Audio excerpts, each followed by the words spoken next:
आपण पाहत आहात गलाई समाचार.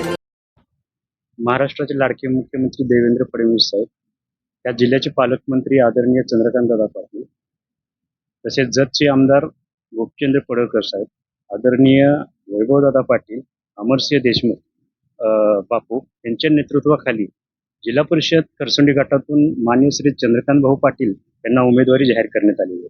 उमेदवारी जाहीर करण्यात येत असताना तुम्ही म्हणाल भाऊंनाच का उमेदवारी जाहीर केली, तर भाऊंना जाहीर उमेदवारी करण्याच्या पाठीमागं असं आहे, भाऊचा स्वभाव बघितला तर संयमी, शांत आणि युवकांना सोबत घेऊन जाणारा हे व्यक्तिमत्व आहे भाऊंचं.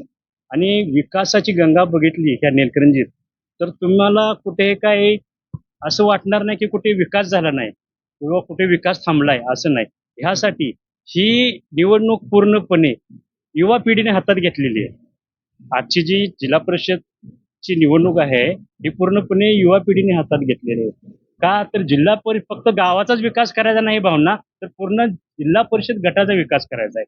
जिथे आता पाणी तर कॅनोला आलेलं आहे, पण भावना हे पण करायचं त्या पाठीमागं की प्रत्येकाच्या शेताच्या बांधावरती पाणी न्यायचं आहे त्या माध्यमातून. या मुख्यमंत्री देवेंद्र फडणवीस साहेब, या जिल्ह्याचे पालकमंत्री चंद्रकांतदादा पाटील, आमच्या आटपाडी तालुक्याचे नेते अमरसिंह बापू, आमदार पडळकर साहेब, या सगळ्यांनी भावना तिकीट जाहीर केलेले आहे. आणि आम्ही या गावचे सुज्ञ नागरिक आहोत आणि या जनतेने सगळ्यांनी ती उमेदवारी भावना दिलेली आहे. जनता सुद्धा सुज्ञ आहे की आणि सगळ्यांचं महत्व आहे की भाऊचं वय झाले, सगळे टर्म आता झाले, भाऊची शेवटची उमेदवारी आहे. तरी सर्व जनता जरी थोडीफार अंधारात जरी असली तरी सगळ्यांच्या मनात भाऊच आहेत.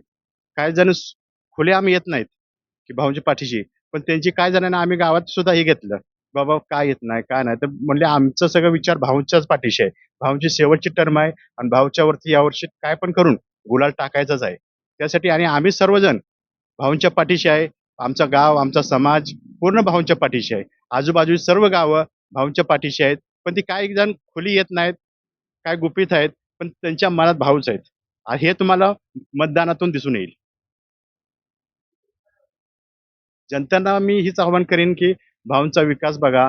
चारी कोणाची पण काय अडचण असते, भाऊन शब्द टाकला लगेच झेलतेत. आणि भाऊंची शेवटची टर्म असल्यामुळे सगळ्यांनी भावना साथ द्यायच्या या टायमाला काय पण करून. नंतर भाऊ तुम्हाला कधी आग्रह करणार नाहीत की भाऊ मला उमेदवारी द्या म्हणून. भाऊने सुद्धा जाहीर केलेलं आहे की माझी शेवटची टर्म आहे. काय तुमचं प्रेम असेल ते